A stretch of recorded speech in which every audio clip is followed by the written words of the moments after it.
Est-ce que tu penses qu'on doit forcément galoche un homme après un restaurant?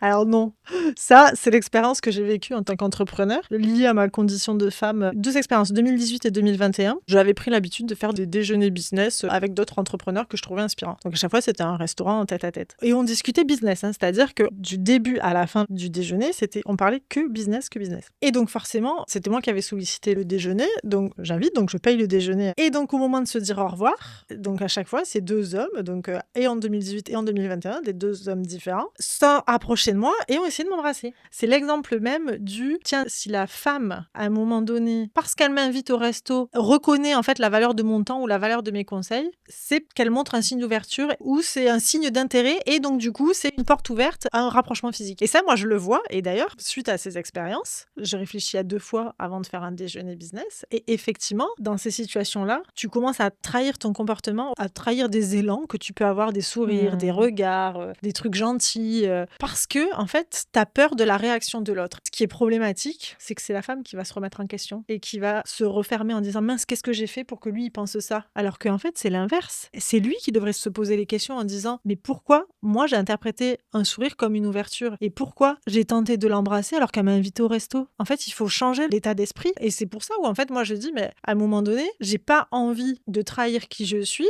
et d'être méchante juste parce que je me sens pas en sécurité. En fait, si je me sens pas en sécurité, c'est pas ma faute, c'est la faute des hommes. C'est à eux de changer leur comportement, c'est pas à moi.